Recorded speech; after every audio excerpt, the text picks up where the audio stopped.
Bonjour à toutes, bonjour à tous, bienvenue à vous. Nous avons vu précédemment que le type d'expérience que nous étions à même de pouvoir réaliser sur la Terre était inévitablement fonction de la dimension de référence que nous établissions en nous-mêmes, dans notre théâtre intérieur, lors même de notre incarnation. D'abord celle dans l'astral, c'est-à-dire en quatrième dimension, puis celle sur Terre en troisième dimension. Alors, quelle est donc la dimension de référence en moi-même ici-bas? Voilà une question fondamentale qu'il faudrait se poser à chaque instant, puisque le fait est que c'est à partir de notre théâtre intérieur que se prépare la création de la manifestation au sein du théâtre extérieur, d'abord au niveau individuel, puis au niveau collectif. Une question fondamentale donc, et qui, en toute logique, devrait se poser à qui souhaite de tout son cœur vivre une vie heureuse et épanouie. Le fait est que la plupart du temps, malheureusement, dans notre ignorance des mécanismes subtils créateurs, nous en sommes plus à nous demander pourquoi nous ne parvenons pas vraiment ni durablement à un tel résultat heureux, et se pose alors en nous la question peureuse et puérile du mérite. Soit que le bonheur nous serait refusé à cause de nos péchés, soit que l'on serait récompensé de notre obéissance et de notre bonne conduite, soit pour d'autres encore que tout ne serait qu'une histoire de chance. Et ne parlons pas des moins scrupuleux, pour qui seuls ne comptent que les moyens permettant de parvenir à atteindre leur propre idée très subjective du bonheur, ce qui engendre alors des cheminements plus ou moins avouables en fonction du degré d'empathie et des valeurs éthiques qui peuvent malgré tout émerger et s'imposer en eux,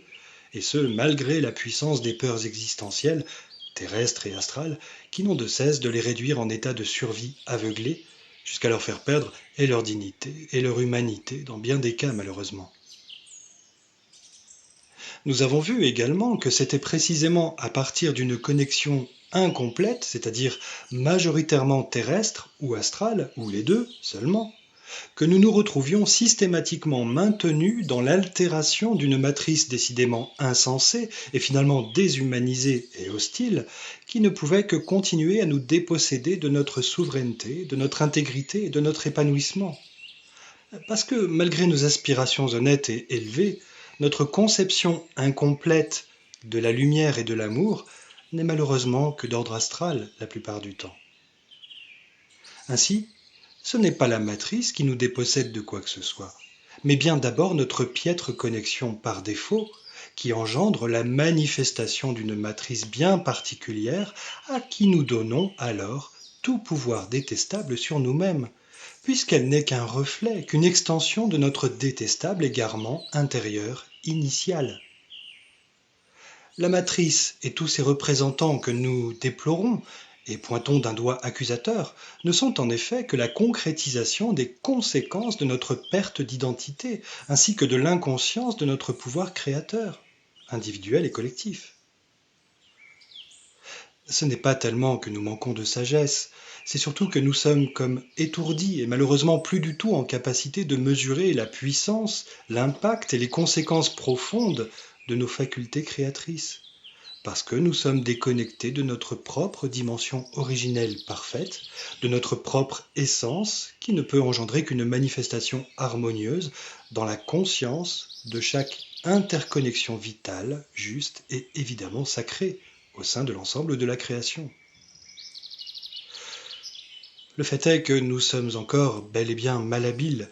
parce que inconscients de notre essence véritable, de nos facultés créatrices et de leur puissance. Et ce n'est pas un hasard si nous nous dirigeons droit vers la catastrophe générale, précisément parce que c'est visiblement le seul moyen que nous avons trouvé qui puisse nous permettre de prendre conscience non pas de notre indignité, mais bien de notre immaturité et de son inconséquence.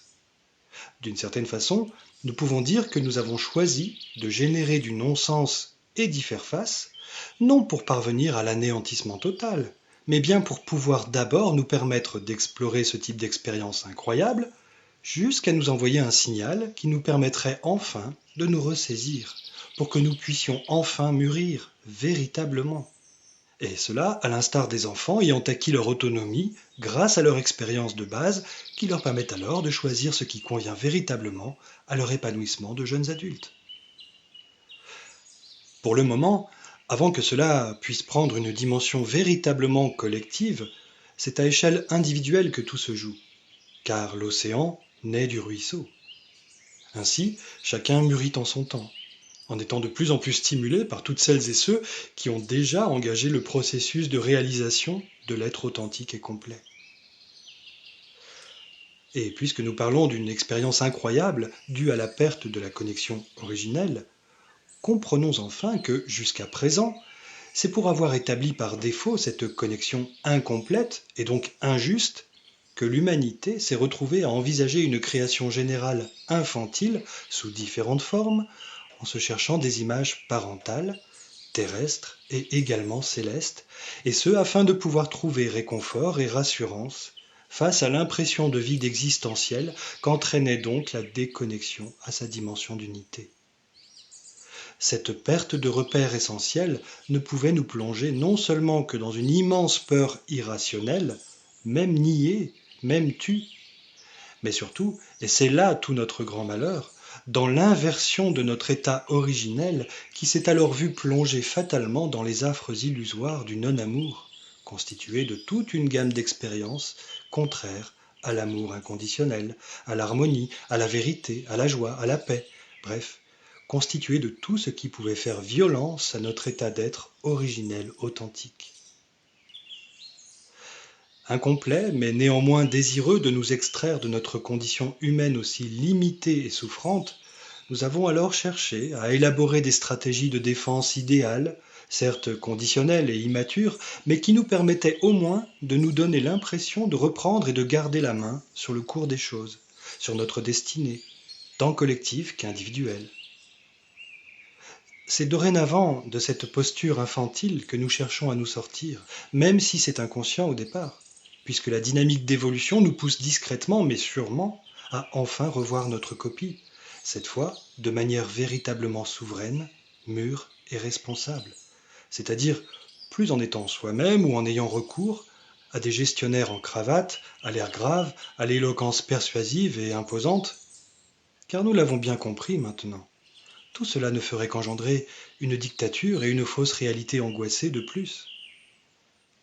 La réalité, celle du nouveau monde, c'est-à-dire du monde réel retrouvé, n'est définitivement ni dans les effets de manche des contrôlants, ni dans les postures de soumission des égarés. À bientôt. Prenez soin de vous et de votre véritable référence divine.